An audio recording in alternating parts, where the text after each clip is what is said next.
welcome in to another episode of the CCHA Reporters Corner. I am one half of your co-host, Trent Singer. The other half had to dip a little bit early. He's got some engagements to go to tonight in Bemidji.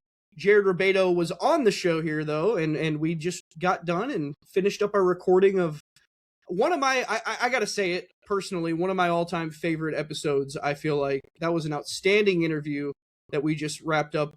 We had on this week the two-time reigning CCHA Player of the Week, the reigning National Defenseman of the Month by the Hockey Commissioners Association. Jack Anderson was on the show with us today from Michigan Tech. Obviously, just having an amazing second half of the season. His point production, he has recorded more points in the second half of the season than he has in each of his three first seasons of college hockey. He's now a senior on this Michigan Tech team and an alternate captain, and an outstanding chat. I mean, we kind of went through it all with him. We talked a little bit about just how it kind of all began with him, here at Michigan Tech, and then really what this second half has entailed for the Huskies here. They're 9-2 over their last 11 games, and really everything for this team just seems to be clicking at the perfect time. I think the rest of the league is, in a lot of ways, kind of been put on notice by the way this Husky team's playing right now. They're 100% contenders in the race for the McNaughton Cup, and so we talked with Jack a little bit about that. Really just about kind of where this all started to here in the second half of the season. They dropped an 8-2 game just to open the second half of the season against Air Force, and since then they have really turned it on, and this team just continues to kind of take and find another level. Coming off a 5-point sweep last weekend on Winter Carnival weekend against Augustana, they won 3-2 in overtime the first night, and then they won in regulation 4-3 the second night. Two tight games, but the Huskies looked really good for really 120 plus minutes. So we talked a little bit about just kind of what the second half has looked like for him, and then of course we went through his hockey career. He's from a non-traditional hockey market in St. Louis. Went through his background a little bit and kind of learned a little bit too. Just he's a guy who has played a lot of roller hockey, and how that translates to the ice is Jack went into that a little bit and kind of pulled the curtain back on that. Something certainly that I think Jared and I were both enlightened about a little bit. Then he had a 1-year short career, junior career in El Paso, and he had some awesome insight into just what that year entailed before he eventually made his way to Lindenwood. He came to his home state to play for the first Division I hockey team in Missouri. And he was a part of that inaugural team in 2022-23 season. Ends up getting 10 points that season. His sophomore year, a 5-point output. And then his junior year, Bill McCult comes on board, takes over that Lindenwood Lions program, and he had another 10-point season. And of course, this offseason in May, Bill McCult, gets hired on to take over Michigan Tech's program, and he brought along 3 Lindenwood players that he had with him, and one of them was Jack Anderson. And so we talked a little bit about that decision, and I was just really kind of blown away by the story that he shared, and ultimately what kind of what put him over the edge there and making that decision to come to Michigan Tech. Just a lot of really good stuff here in this episode, and I think for Huskies fans, you guys are going to love this one. Just a great chat. A lot of really fun stories in this nearly an hour-long interview. And so I think you guys will enjoy it. We closed it out with our one-timers, of course, and a lot of good stuff there. And this race in this conference is really heating up. Michigan Tech certainly at the center of it, in second place in the conference right now. They have a 3-point 3 points that they have to make up on the top team in the conference in St. Thomas. So they're working at that. But this it sets up well for them as they're going into Lake State this weekend, and then they'll close out the season back at home against Bowling Green. So I hope you guys enjoyed this episode. It's a lot of fun getting to chat with Jack. It's the second time I've gotten the chance to talk with him as well. He was on the CCHA show earlier this year. Got to pick his brain a little bit, but the race is certainly heating up here as it close out. You got 5 teams really in contention for home ice in this conference, and Michigan Tech right in the thick of it as well. So without any further ado, let's kick it over to this interview with Jack Anderson. All right, it's time for another CCHA Reporters Corner interview. And Trent, we had to go all the way out virtually to Houghton this week because the Huskies are red hot. I mean, the Huskies are one of the hotter teams in college hockey right now. And so we're going to bring on the reigning college hockey defenseman of the month, Jack Anderson. Jack, thanks so much for joining the show. It's a pleasure. Thank you guys for having me.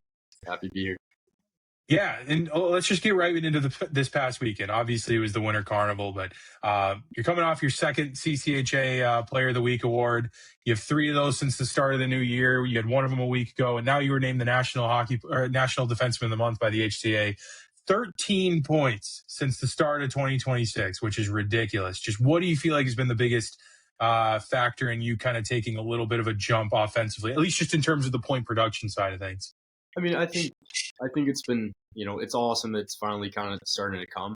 Like you put the pucks on net, a lot of them just come through, shots and giving it to teammates. And that also takes a big, chunk of it is, hey, like you got to give a lot of credit to your teammates. I mean, my teammates here have just been putting the puck in the net.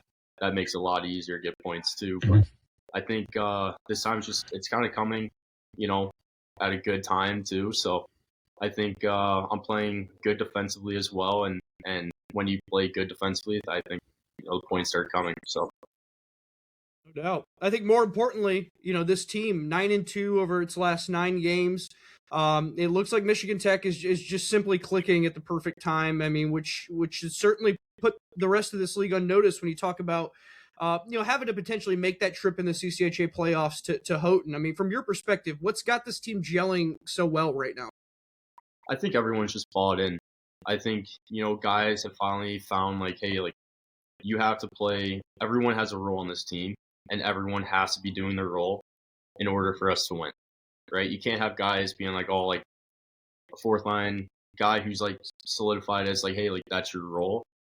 Like you're going to, get points and stuff. But, when Stiv is out there, like you got to make sure, like when you go out, you got to make sure you can give him a break for a second or couple guys a break. Or on defense, like for me, it's like be a puck, a great defensive defenseman and make sure you get the puck out and move it to those guys who can do their job, right? So everyone has to be bought in, making sure that, we're just doing, the best that you can possibly be at your job. So I know I asked you this too, like back in a couple weeks ago when you were on the CCHA show too, but it seems like it all started after that 8-2 loss to Air Force. I mean, can you just enlighten us on how that sort of galvanized this team after, coming up short in Tempe that first game? Yeah, I mean, that first game was, I think it really woke all of us up. It was just like, okay, you can't just go into a game and just be like, we're going to beat a team, right? Like we're young, we're good, we have a lot of skill. And I think some of us were just, or, the team as a whole, were just like, hey, like we can walk in and just play against anyone and we'll be fine, right? Came off kind of like pretty good GLI, so we were pretty like confident and just really brought us down being like, hey, like we got to work every game. Doesn't matter who it is, we have to show up and play no matter what. So I think it was just a big awakening for all of us to kind of get like, hey, like we got to mature up a little bit and get this done and every game just go into it knowing that we have to compete and battle as hard as we can. It kind of feels like start of the championship DVD where you like pick the lowest point of a season and then they just go on a tear. Like that really like almost in real time. Like that's what the Air Force is a solid program, right? Obviously they play in the Atlantic, but it certainly was just like, whoa, you don't expect Tech to kind of have a game like that. But I mean, the run you guys have been on has been insane. And obviously the Winter Carnival this past weekend. But before we get into more about Tech, we want to go through your hockey career a little bit. And you got a good backstory to you. But it is a little different from a lot of American college hockey players. You're a St. Louis kid. Obviously it's probably not as saturated as a hockey market as Minnesota or Michigan or some of the other CCHA states. But just tell us about where you found your love for hockey and kind of how you came up in the sport in St. Louis. Yep. So I had 2 older sisters that played hockey. So cool. They started playing roller hockey in the garage, which St. Louis is a massive roller hockey hub. So I still play roller hockey to this day, but we all kind of were just playing in the garage, and all of a sudden my oldest sister was like, hey, I want to give ice hockey a try. And then I just kind of followed suit in that. But I think growing up, I played every sport growing up. My parents were, they blessed me with playing whatever sport I wanted to play and have fun with. And my dad played baseball at Clemson. My mom played softball at Kansas and then Winthrop University. So it's just like, wow, we have a lot of, athletes, not in hockey, but in every other sport. So I grew up playing every sport, football, baseball, soccer, not basketball somehow, but I grew up in that, but I also just grew up loving the game of hockey. And it was always the game that my parents told me was like, hey, pick the sport that you will have fun and are the most passionate about. Don't pick the one that you're best at. Just pick the one that you think that you're going to love the most. And, I picked hockey because that was just the one that I loved the most. I loved going to the rink and I loved playing it. And it was just like, hey, okay, that's an easy pick for me to go. And it was probably the hardest one to get, go through the ranks of, juniors and D1. But I'm just happy I picked that one because it's the one I still love to this day. I want to ask you, too, about roller hockey for a sec. Now, when you say, I don't know anything about roller hockey, if I'm being honest. It's really not that big in Minnesota. But when you say roller hockey, are you talking playing casual with friends, or is it like a structured league kind of thing that you played growing up? So it's leagues. It's like leagues. There's 3 massive tournaments in the summer. So it's Palma Pro, which is State Wars at the end of the year, tours in the summer. And it's all during the summer. And so it's that, Narch, and Palma Pro. And it's a professional kind of league where it's probably around 8 or 10 teams, and we're all sponsored. So my team's called Car Shield. Car Shield sponsors our team. And so we go and play, and you go play and try to win these tournaments. And it's just a ton of fun. It's nice to work on stuff because it's still hockey, but you're not on ice. So it's like a hockey, hey, you can take some time off, but it doesn't feel like you're on ice. So you're just going and just messing around. But also I grew up playing with all my buddies, and we're all still playing pro together. There's still 8 of us, 10 of us on that team that all we just grown up doing it. So we just never stopped. And then you get teams, Adam Ernie, he's on our team, guys like that, NHL guys, Patrick Maroon, he plays in it. Wow. You get guys that are just a ton of fun, and the games get pretty packed for pro. So it's just a little bit of a fun, competitive atmosphere that you can still have in the summer, which is awesome. How much does roller hockey translate to ice hockey? So there's no blue lines. There's no ice. Really? Yeah, there's no icing. So it's very creative. It's very it's not as fast. It's pretty slow. You have hey, pull it behind the net and make sure you see something, you give it go. And it's pretty it's a lot of hands. You can stop in roller hockey. So, it's pretty fast paced. It's interesting how the game is, but I enjoy it because it's a lot more creative, and you have the puck on your stick a little bit more to learn how to hey, see a play, give it to them. It's just a lot of interesting stuff that you can take from that game to ice. So, and kind of going back to the St. Louis roots part, I mean, obviously it's kind of a booming hockey market in a lot of ways. They got obviously the Frozen Four last year, and great reviews out of the kind of the national media aspect of the Frozen Four, which is always throw that by the wayside. But how much did the St. Louis Blues or major junior hockey, or the chances where you did get to see college hockey, how much did that help kind of develop your love for hockey as a young kid?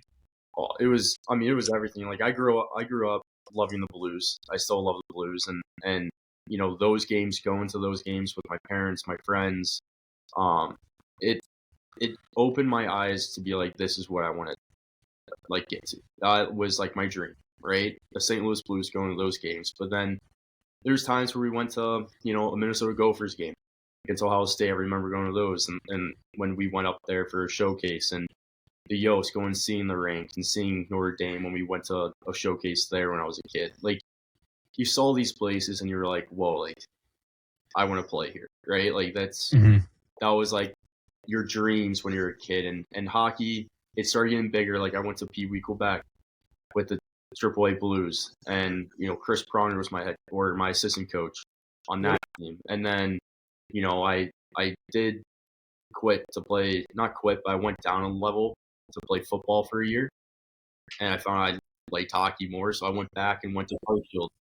And Carshield is where I met all my buddies and stuff like that I have still to this day and play roller hockey with. And it's just like the St. Louis community, we're very close, a close knit group and community. Yeah. Like there's not too many hockey players that I've never D1 hockey player in St. Louis, pretty much personally. Like I could go talk to any of them because it's just like that's how it is. Like Hutchinson on Augustana, like I grew up playing, right? Like Ben Duran, like he's from St. Louis or originally, but he trains, right? But he's on Bowling Green. So it's just like I could pretty much tell you every D1 hockey player, which is really special, and I think that's a cool thing that we have that group that we all just go skate together in the summer all the time. So it's just cool. What position did you play in football? I was tight end. I could see that. Yeah. And then I played. Yeah, I could see that actor too. So I had the mic and stuff. But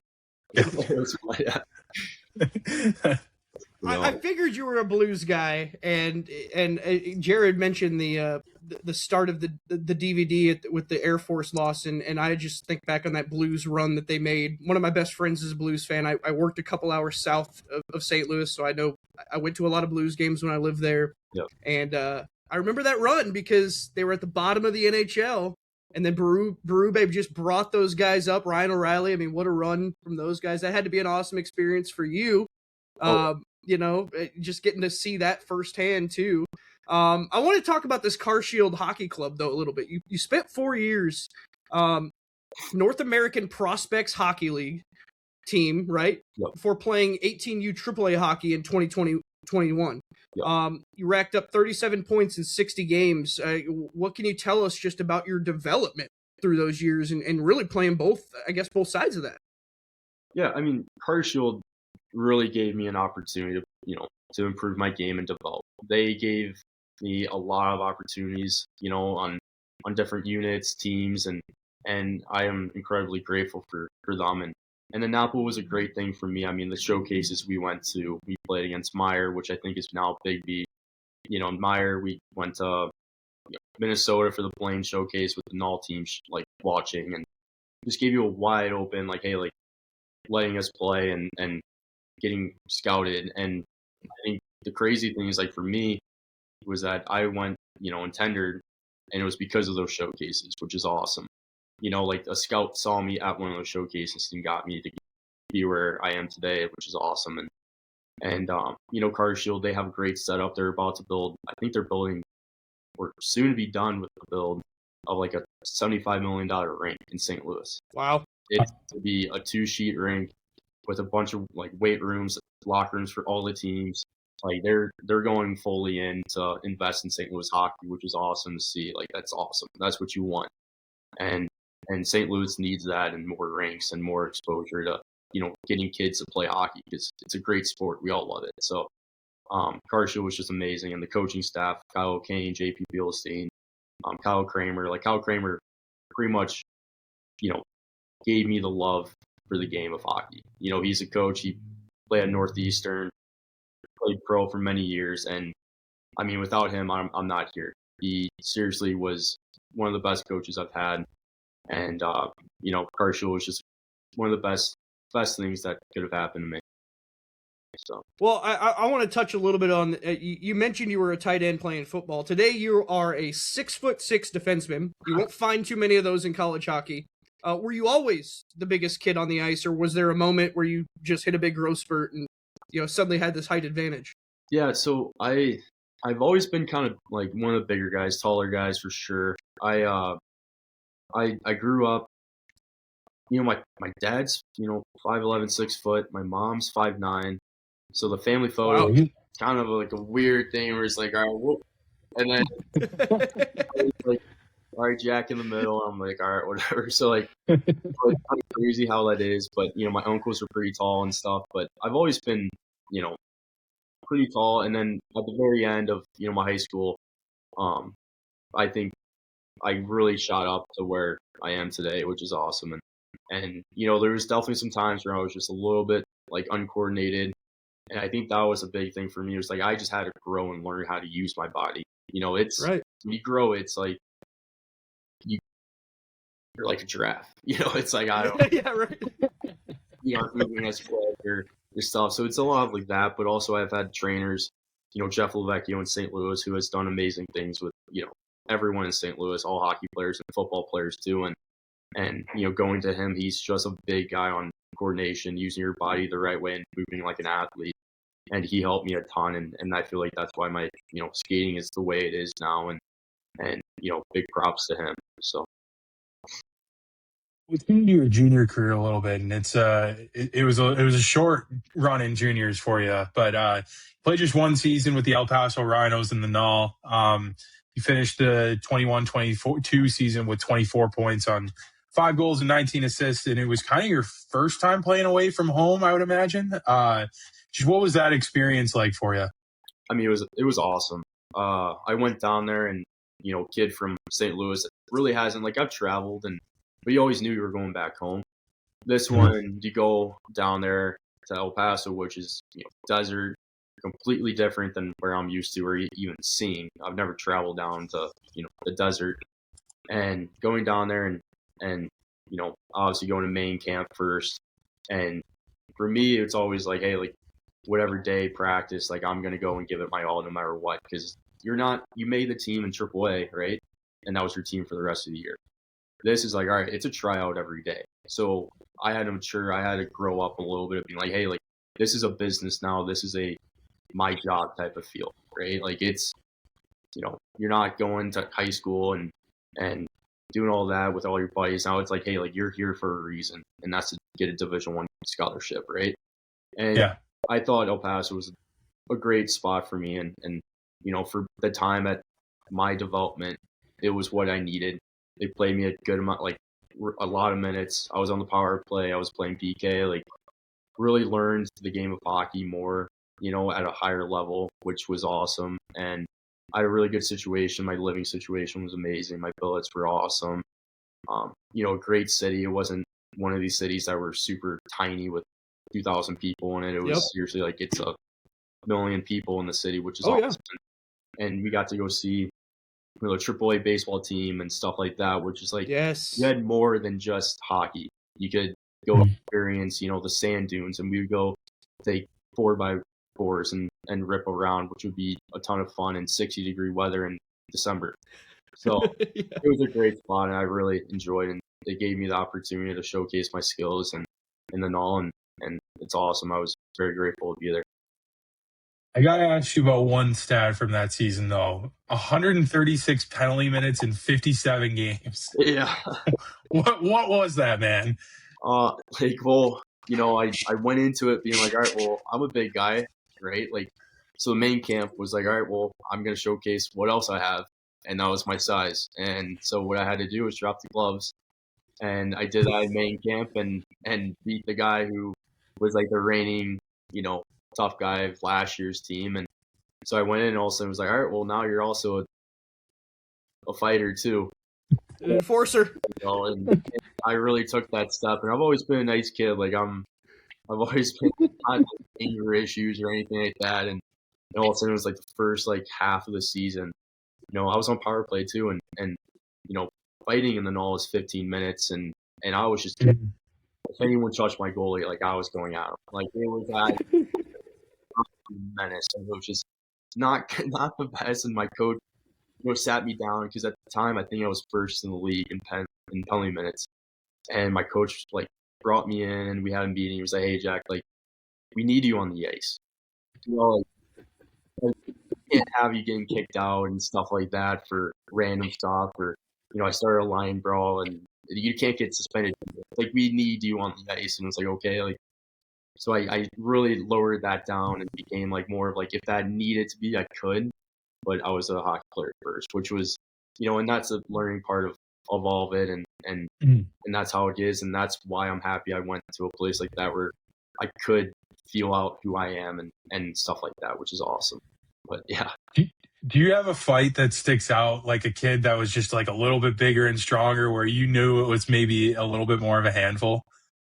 No, I mean, I wouldn't say like I knew there was a couple times where I could have been like in a situation where I was like, okay, like, all right, Jack, like you better be ready for this one. Like, there's a time where like we played Shreveport at home, and there's a kid on that team, and my coach pulled me in before the game, and he was like, hey, like let's get this crowd going. Like I was like, okay, like, here we go. Like, I'm chirping him off the face off, like I'm going and just ripping into him. I'm just like, oh my gosh, like he was 6'6", like he was a year older than me. Oh. And I was just like, oh man, like you better just close your eyes and go for it. Like there is no backing down. And we weren't the best that year, and so they were just trying to like, hey, stay out of the stuff. We don't need them getting hurt or whatever. So they pulled him from the starting line up on the bench. And so I was like, oh well, I was just a right wing at the time. I was like, I was like, why am I up here then? Like, if he's not going, next time he came out and I was on the ice, he like went all at me, like just full on. Like I passed the puck, I saw him 10 feet away, still coming at me. I was like, oh, here we go. And the place erupted. So I kind of did my job there, but I was like, holy cow, this could not be good. But that's how it goes, though. Like, you're going into a fight, and if you get punched, that's part of it. So, but like the best part of all this too is you got to learn how to just kind of ride that line a little bit, because following year, I mean, you 1 year junior career, and here you are, you're headed off to your home state team to play college hockey, where there's not too much fighting, obviously. Yep. Penalized a little bit more there. So in 2022-23, you made your way to your home state. The first D1 team in Missouri, in St. Charles there. You remember that Lindenwood inaugural team in 22-23. You played for Rick Zombo. First of all, what can you just tell us about that recruiting process? And I mean, it seems pretty obvious as to why you would pick Lindenwood, right? Yep. I mean, so I that 1 year, I had a pretty good year in the NAL. Obviously, the size and stuff helped me, and I was talking to a lot of teams, but not many teams were offering. And, Lindenwood, obviously, they offered, and they were like, hey, we're going D1, and we want you a part of it. You're going to play minutes. You're going to play every game. Like, if you want to come in, we have a scholarship, all this for you. And I was like, I mean, that seems like I wasn't getting any, like, big offers from anywhere else. And I was like, you know what, like, let's do this. Like, me and my dad, like, it was a really cool story, like, how I decided to go in. So they offered me in May. Our season ended in all. The May came around, and they were like, hey, like, we need to know by, like, tomorrow if you're in or out. And I was like, oh, man, like, should I go back to, juniors and see if I can get somewhere else? Or, should I go to Lindenwood and just do this and be a part of this first team? Me and my dad were like, hey, like, let's go bike around our, like, community, right? Like your neighborhood, everything. And there's like a Queenville Saints, which is like a little, like, I played soccer and stuff growing up, and t-ball there. And, we went there, and all of a sudden you're just like, we sat on a bench and we're just like watching t-ball kids just play, right? And me and my dad talking, and just sitting there. And it was like one of those moments in my life. I felt like, I was like, you know what, if that kid out there playing t-ball saw where I was at today and had an opportunity to play Division I hockey, in his hometown with his family watching, with my grandpa being able to come and watch, right? Like, he would like take it, right? Mm-hmm. And, I feel like I hold that moment so closely to me, because it was just like my dad and I both just sitting there and just looking at each other and be like, yeah, I think you should take it, like, and, wow. And I took it, and it was just like, it was the best thing I think I could have chosen to do was that. And it was like, I did that and went in and played at home, which was, I mean, that's special for a D1 team. Mm-hmm. First year ever in Lindenwood history, which I hold that. I just so happy I could be a part of that, and now I'm part of that first team ever at Lindenwood, which is amazing. A great group of guys. And we actually did, well for, how I think people expected us to do. And, and just for my family members and for everyone to come and be there at every game, and my grandpa being able to come, it just meant a lot to me. And I was so grateful that I got, that opportunity to do that. Right. We've seen it firsthand in the CCHA too, obviously with Augustana's emergence as a D1 team. But for you, I mean, can you just expound on what it was like to be a part of a team so close to home, the first D1 hockey team, in the state of Missouri, no less? Yeah, I mean, going in, your home is 45 minutes away from Lindenwood, right? So for me, it was like Sunday nights, like I'd go home for dinner, bring a bunch of my teammates with me. Like we had multiple meals where I could just be like, hey guys, like my parents are making pasta. Yeah, hell yeah. Guys would be like, awesome. We would crash in 4 different cars and make the trip back. And, my parents got to meet everyone, which was awesome. But, the hockey was, we beat Air Force for the first time in D1 history at home. And we were down, I think, 5-1 going into the third. Oh, wow. And it was pretty packed. Like it was, probably like close to being full. And came back and won that game 7-6, I think. 7-6 or 6. I think it was 7-6. We came back and beat them. Wow. And it was just like the place erupted. And it was like, holy cow. Because we went to Minnesota first and we lost 2 games, with close games. And then like we were going up in the third. We were up in the third in the second game. And then we went to University of Michigan. And we were up going into those games in the second. We lost both of them. But still, like, it was like, holy cow, we're in this. Right? Mm-hmm. And then going home and doing that, it was just like, wow, like you could see the excitement in St. Louis and like walking around, you could see the kids all being there and excited that, hey, like now they have a Division I program and now they played Wisconsin and Denver and these cool schools, which is like, that's what you want. I wish I had that as a kid growing up. Right. I wish I could just go down the street and watch a Division I hockey game with 2 good teams and seeing that in person would have just been amazing. And I'm happy that we have that now in St. Louis because it means so much to everyone. It makes the development way better because you have kids around that, see it. And then you have the coaching at Lindenwood that run camps and do all these things that help in the community, which is awesome. And I think it gives a lot of kids role models to look up to and be like, hey, that's who I want to be. Right. Which is awesome. That's how college hockey, like, it's how it should be. Right, going to the community and being a part of it. So it was amazing. That freshman year too. I mean, I think he had 10 points in 30 games that year. But we like to ask everybody who's kind of been there and done that a little bit. Did you have a welcome to college hockey moment where you're like, oh man, these kids are a little bit bigger, a little bit stronger, maybe took a bigger hit than you thought was coming? Did you have one of those moments? Yeah, I mean, for me, it was just going into University of Minnesota when we played, Brock Faber. I think it was Logan Cooley, Matthew Nye. Jimmy Snuggerud. Yeah, Jimmy Snuggerud. And freshman Jimmy? Yeah, freshman. Yeah. But it was like that line.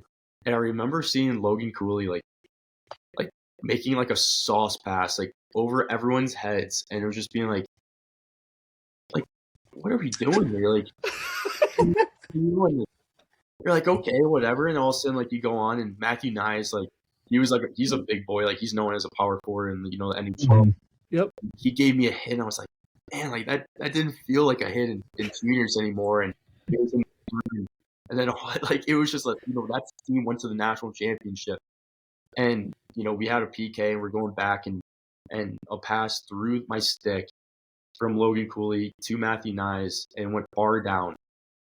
I was just like, it wasn't even like it was insane. I was like, that is like, it was like, all right, well, I can't do anything about that, but that's college hockey.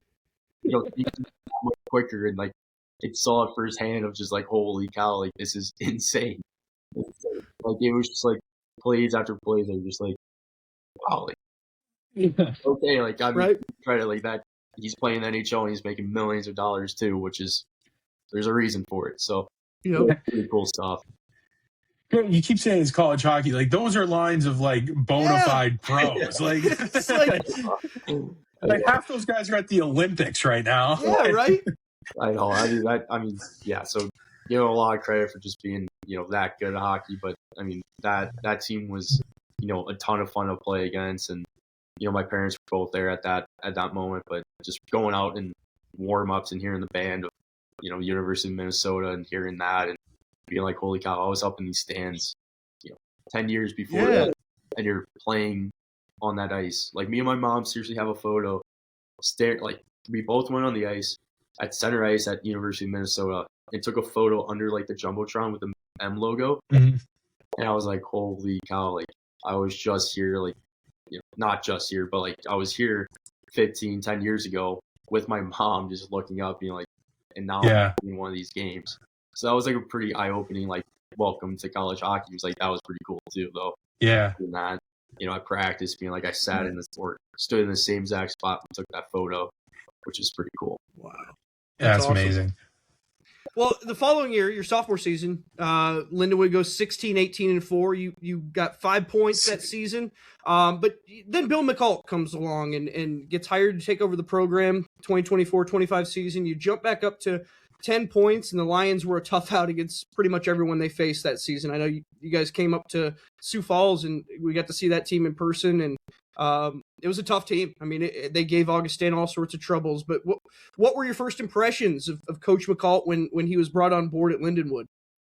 I mean, the first impression is that he came from Michigan, and you were like, right. Okay, you could tell why he came from. Like, he was just so like systematic and understanding of who everyone needs to be on the team in order for us to win, right? Like, or win these games, and it was just like, okay, like, we had the recipe to win if we just followed it. Like, he just knew how to get everyone going, and his speeches are unbelievable and get you going too, which is, I mean, Coach, you gotta have pretty good speeches, but he he came in and just helped me so much as a player. Like, before that, I played hockey and I just didn't know who I was gonna be as a player. I was like, I don't know, sometimes I thought I was like, oh, maybe I'm a point guy, maybe I'm a like offensive player, maybe I'm someone who I probably am not, right? And he was like, Jack, like, you're not one of those guys. It's like, you could be, like, points can come to defensive defensemen, but also he was like, but you need, the way that you're going to make it to pro, because that was my goal and is my goal, is like, hey, you need to focus on being physical, being hard to play against in the net front, being simple passes, getting it to the forwards, because that's their job, right? Being unbelievable on the PK, being, shot blocking, doing the small things that you need to do, surfing up. And he really helped me with my development in Benton, Mass too. And the coaching staff there was just really good, and it really helped me get to that next level of like, okay, like, I feel like I did that year, was just getting to the next step of who I am as a development player, like, okay, being better on a defensive defenseman and doing all those things. But he came in and changed a lot. He knew how to run a Division I hockey program, which is a big thing that, he came from Michigan and brought a lot of things they did at Michigan to Lindenwood, and I think that was huge. So he doesn't just teach you about hockey, but teaches you a lot about life and understanding what you have to do in the real world when you get to that point, which is awesome. Let's kind of go back into this offseason a little bit. Obviously, Bill gets hired at Michigan Tech, and that's when the portal kind of opens for you again, because he gets hired in late May, and so you got that 2-week window. Just what were those conversations like that, ultimately kind of opened the door for you to go up to Houghton for your senior year? Yeah, I mean, I felt like, I had 2 good spots and good options to go, back to Lindenwood, go back, go to Michigan Tech, because when I was in the portal, we started talking about like, hey, like, what are my options? Like, what should I do? What's the best opportunity for me to move on in hockey, right? And looking at it, I was like, I love the way that Bill coached me. I love the way that he developed me. And going to Michigan Tech, I can get a great academic degree, or education's massive, and getting a degree like that from Michigan Tech would be huge. But also playing in front of the Misfits, seeing the facilities here, how we get meals here every night. It's just like everything that gets added up, of playing in a division that, or a conference like the CCHA, where you have a chance to go play in the playoffs, go to the national tournament, right? Like, just the opportunity that was given. I was just like, I feel like it's a no-brainer for me to go to Michigan Tech, where I can get all those things and have, the development side getting better, right? Like everything was like, where am I going to go that can help me get to the next level of professional hockey? And for me, it was like Michigan Tech. That was the case, right? So I felt like it was kind of like an easy decision for me to become a Michigan Tech. Did you, how much of the Misfit stuff, like the organizational kind of backing that they like, how much of that stuff did you know about Michigan Tech before you went into the portal? I knew a little bit about it because you hear about the Northern Michigan Tech rival, so you kind of watch, and Everything College Hockey did a good job, coming in here and showing it. So I feel like I would watch YouTube videos of what's going on, and they sent us a lot of videos about it too, and in the facilities. But before then, I didn't really think too much about it. Like, it was another school. Didn't really know. Mm-hmm. But then when I was looking it all up, and my parents were looking it up, especially because they're looking and doing their research too. Oh yeah. Them being like, yeah, Michigan Tech, pretty cool spot, man. Probably think about going there. Like, they were kind of pushing to go too, because they really wanted me to have that college atmosphere and that college experience that the Misfits, and you go to all these teams and you see it, that these home atmospheres are crazy. And I was used to going to these places and we would score and be quiet, or they would score and be loud. And you're like, well, I want that, but opposite. I want to go and score, or our team score, and the place erupt. Or we go and go somewhere else, and we have the Misfits following us. Like, we have a student section at St. Thomas, or these places that are like, this is insane. Like the GOI or the Minnesota game, like that game, it was packed with Misfits. Like, there was a section that you could hear the entire game just chanting, doing something. It's like, what? Like, that is insane. And that's why I was just, my parents and everyone were just like, yeah, like you gotta go. Like, this is cool. So, and they've lived up to it, that's for sure. The Misfits are gonna eat that up. They're gonna eat it up. Oh my God! Love it. They deserve it. You're gonna get like a statue built out of McGinnis after that quote. But they deserve it, though. I mean, they helped us win so many games just because of the way they cheer and do everything for us. I mean, who doesn't want to go and play in front of that and win a game and score goals? Like, that's college hockey for you. So the coolest part about the Misfits still goes back to 2 years ago, and even before, when they make the NCAA tournament, is just like the effort to get them in the building for that first round game, and the money that's raised. It's like, hey, I only got $10 to donate, but I want these kids to be on a bus going. I want the band there. Like, we're getting as many Tech fans as we can in there. It's like, college hockey is so big, but it's also so small at the same time. And when you get it on that like community level, it really is just like a different kind of special that, and like, there's a lot of college hockey fan bases that have that kind of energy to it, right? Like, it's not, but it's so cool to see how they rallied around, a group of 20 to 24-year-old kids that are just out there playing the game they love. Like, that's the kind of moment where I'm sure you can take a step back and be like, man, this is pretty cool. Yeah.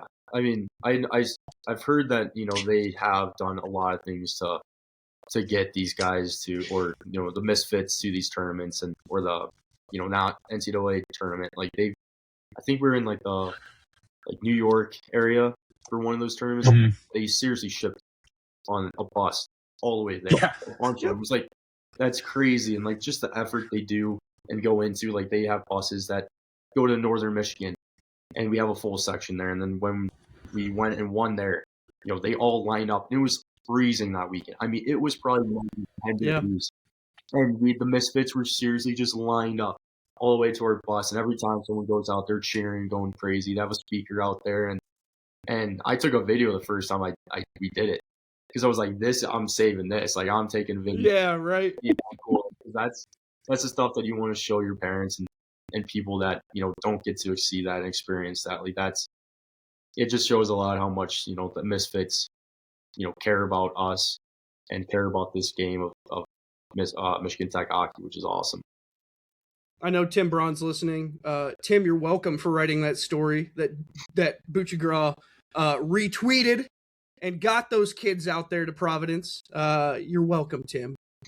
Anyways, just gotta toot my own horn there for a second. 17 newcomers on this year's team, yourself included. What were those first days like for you all? You guys had to just kind of acclimate, right? And kind of learn about each other and create some chemistry pretty quickly. And I'm just curious what that process was like early on.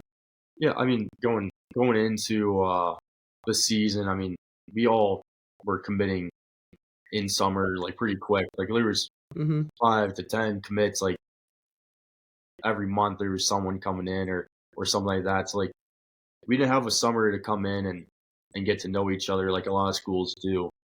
We just went right into August, like, hey, like we met and got to work. And I feel like, you know, we had, you know, the golf course and, you know, we got to go on the boat and stuff and just get to know each other and do a bunch of stuff as a team. And I think also gives a lot of credit to the guys that we have on this team that it made it so much easier just to come in and, you know, kind of build this chemistry that we have today is because every guy on our team was just so like, it was just a bunch of good guys coming together and playing hockey. Like you hear, like honestly, like you hear some teams have like bad chem and stuff from like the CHL and all this and that, but like we have like a great group. You couldn't tell if there was any CHL players here or not, or like anything like that. It's like we are just all like we know there's one goal. Everyone wants to play professional hockey, and that's by winning. And everyone feels like it's just bought into that's what our plan is, and that's all that matters. It doesn't matter where you came from. Like, hey, like I came from juniors and the null, which now it's like, you know, major junior and everything. It's kind of like not as big as it used to be. And I feel like that's like, hey, like teams are, you know, figuring out like what they need to do with, you know, the junior stuff. But our team is just a good group of guys. And I think that makes it a lot easier when you come in and no one's given like, oh, like I'm from here, I'm from that league or whatever. Yeah. Like everyone's like, oh, I'm at Michigan Tech now. And that's what, you know, our goal is just to win. So it's been awesome. Last one before we kind of get into some of the fun ones at the end, but you've played in the Winter Carnival now. You've played almost a full season at the MAC. The Huskies are hot, right? Like I would imagine you kind of had some expectations going into this season, but how has this season and the way it's played out kind of compared to some of those expectations you had coming in? I mean, I feel like they've hit every expectation that we had. I mean, you know, the fans, like, okay, like the hockey was the first one.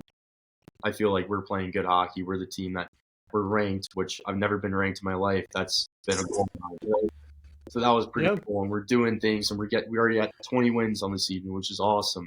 You know, that's a lot of wins to me where I haven't really felt that many wins. So like that exceeds expectations. But also when you hit these things, and I wouldn't say exceed them, but like you hit these goals and stuff, that milestones are like, hey, like that's going to drive you to get to the next one, right? So the goal for us is like to get first place, and then the next goal is to win playoffs.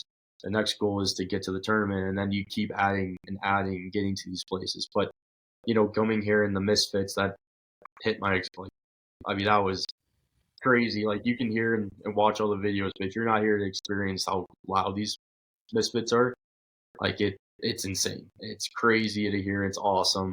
You know, the community and the places that are here, like dinner or restaurants and you know, just beautiful nature. Like it's gorgeous up here in the fall. Yeah, it's been amazing. I'm just so grateful that I've been able to get an opportunity to come here and play at Michigan Tech.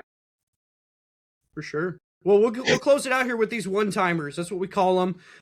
You can answer as much or as little as you want. You know, I guess we'll start off with the first one. Where's the toughest place to play in the CCHA? And you've played in some other places too, in Lindenwood, and you know, just you've probably been to a few of these barns that maybe you haven't been with Tech. Yeah. So outside of the MAC, because the MAC is right. And that's everybody's like answer. Yeah. Everybody comes on and says it's Michigan Tech and Bowling Green. Like those are the two they say. Yeah. So I mean, I haven't played at Bowling Green, and Bowling Green comes here, but I would say like I thought Mankato was pretty hard, but also I think outside of like the CCHA in the first 3 years, I mean, North Dakota was crazy. North Dakota was like up there. Yost was pretty crazy. Oh yeah, you played at Yost too. Yost, like those places are pretty cool and playing at and stuff like that. But I mean, Mankato was pretty fun, but hard to play against.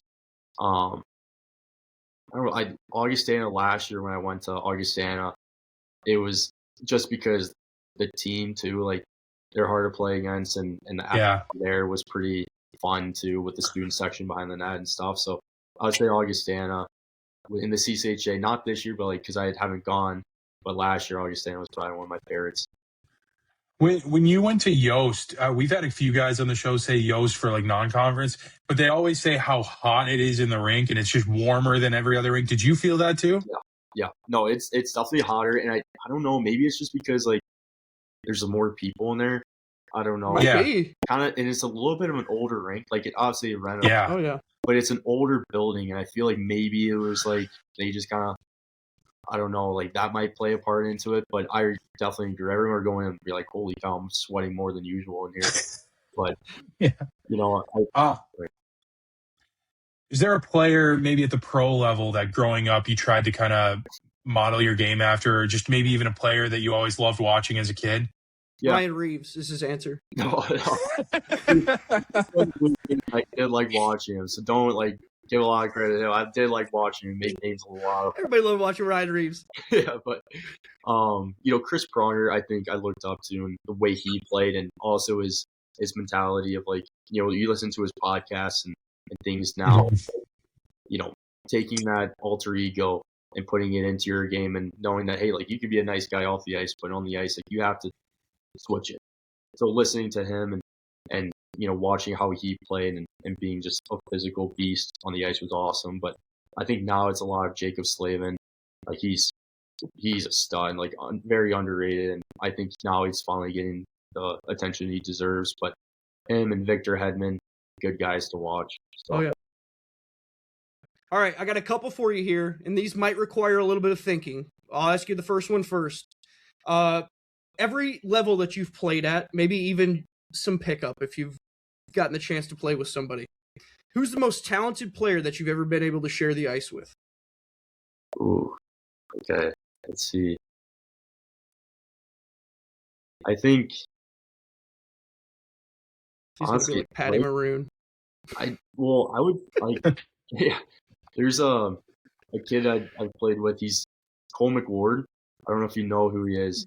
He's played a little bit, but he is one of the most talented players I have ever seen. The most, like, so smooth. Like, I mean, he's a defenseman. He played for Vancouver, and now he's in the Islanders organization right now. But he's from St. Louis, and playing with him in the summer, it's just like, whoa, like this guy is legit. Like that, wow, like but honestly, like Stiv is unbelievable. Sardarian, he's pretty unreal I have ever played with, and it's insane. Like that's one of the best guys you can go against in practice to get better.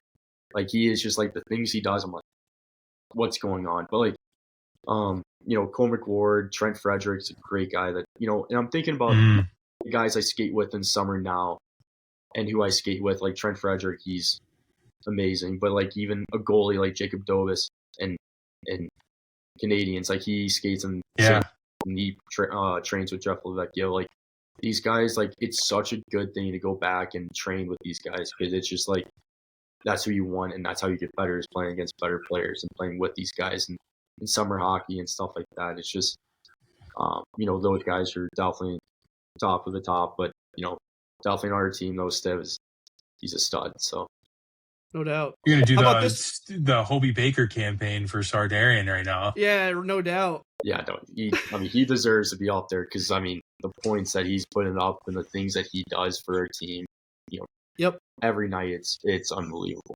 So I think if you look at forwards in this conference, I mean, there's it's hard to argue. Lucas Wallen's up there for sure at St. Thomas. The Steven Sardarian, it's a carryover from last year too. He was just as good too, right? I mean, I'm curious to know too. This might be one that you have to think about a little bit.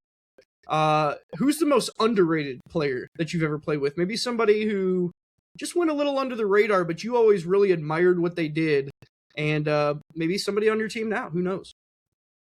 I mean, I think, let's see. So, like, to be now or back, I think if it was on our team, like Isaac Gordon, he does so much for our team off the ice, but also on the ice. I could say him for sure. Like, he does a lot of things that I feel like a lot of guys can be like, hey, like, that's how you're supposed to play. You know, right? Be a leader off the ice too. Like, he does a great job of all of that. But and Koski, like Max, like he's very quiet, but he is just like somehow he just scores a goal. Like OT this past weekend, like he scores the OT one. He just does the things he does. He doesn't get a lot of attention, but he's such an underrated player that the way he does things and he grinds and does the right things at the right time. I think he's a big factor and one of the best players that I think doesn't get a lot of attention that he should. So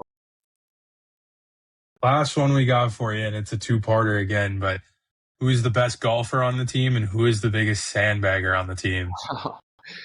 I think Trevor Kukkonen, he's nasty. Like he's a stick? Yeah, like he's a stick. I mean, he plays a lot too in the summer, but I remember like our first like week or two here, we all went to the golf course and played like a tournament. And Trevor was like, oh, like, yeah, he's nasty. Like, I was like, I'm happy I was on his team for that week. Like that. Yeah.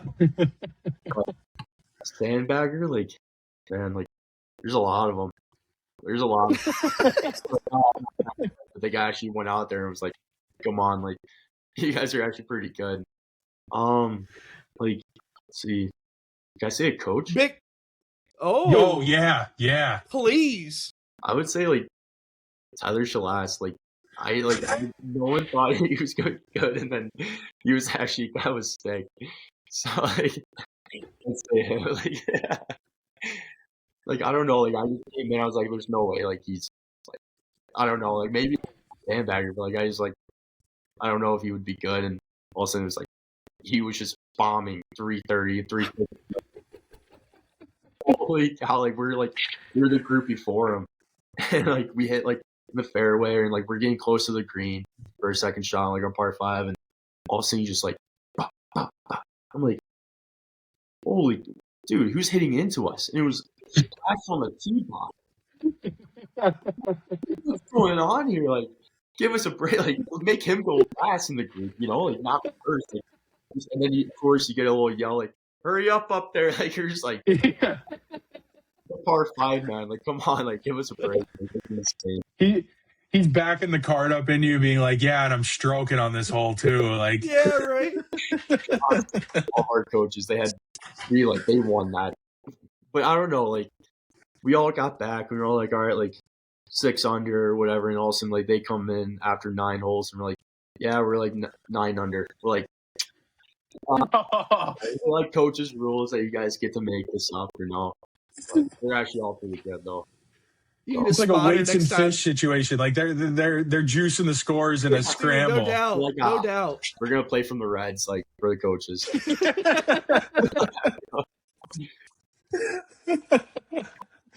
Oh man, that's a perfect way to end it. Jack, thank you so much for hopping on the show, man. This was fantastic. Appreciate it, man. Best of luck the rest of the way. Obviously, you're in a dogfight, right? I mean, it's as tight as it can be in this league, but the Huskies got something going the right way. So best of luck, man.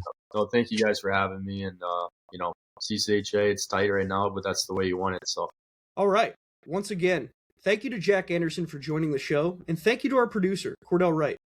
To watch this show and to see clips and highlights from this episode with Jack Anderson, head on over to Midwest Sports Plus, the home of the CCHA Reporters Corner. For the audio-only version, subscribe to the CCHA Reporters Corner on Spotify, Apple Podcasts, or wherever you get your podcasts from. Follow us on Twitter, @TrentSinger and @JaredRebeto BP, and you can check out our work at BemidjiPioneer.com and SiouxFallsLive.com.